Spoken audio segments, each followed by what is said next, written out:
because they are not forgotten. And I want to say one more thing. In the spirit of the Irish people, Osama bin Laden, you can kiss my royal Irish ass. God, I wish he was president of the United States. I'd sleep better at night. That's when America was at its peak. We were united. Look where we wound up. Take a look. 8 years later, look what we have now. We have a Department of Homeland Security. Listen to this. This is right out of 1984. You talk about double speak, news speak. Department of Homeland Security is created after 9/11 to make sure that domestic terrorism is quelched before it gets a grip, right? Mainly, you know who, okay? The big unknown, you know who. But instead of going after domestic terrorists, the Department of Homeland Security says 2 months ago, there's no longer a war on terror. We're looking at hurricanes and natural disasters. We can't say terror anymore because that unto itself is passé and Republican. So instead of cracking down on Islamist extremism, they're cracking down on hurricanes.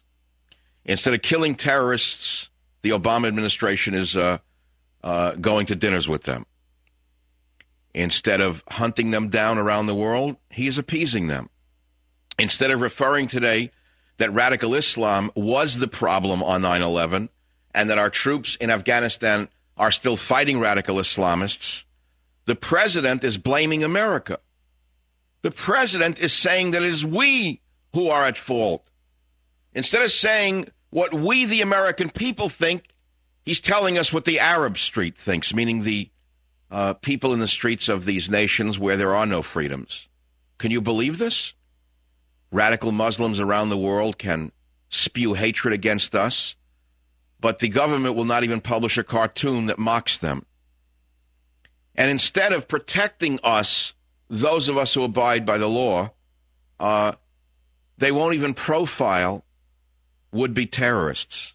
Instead, white nuns in a wheelchair are frisked by the Homeland Security Department because they may have some shampoo in their pouch.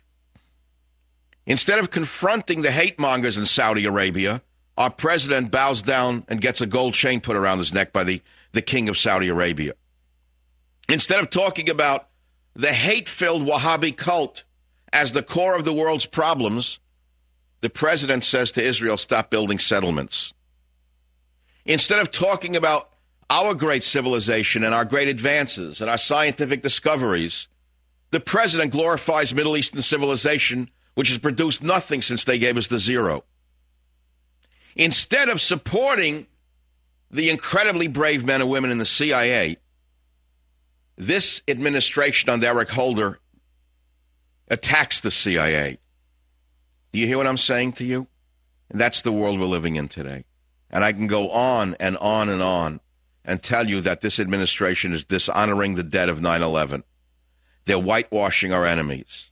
And if we permit this to go on, tell me who's going to win. Who's going to win at the end of the road?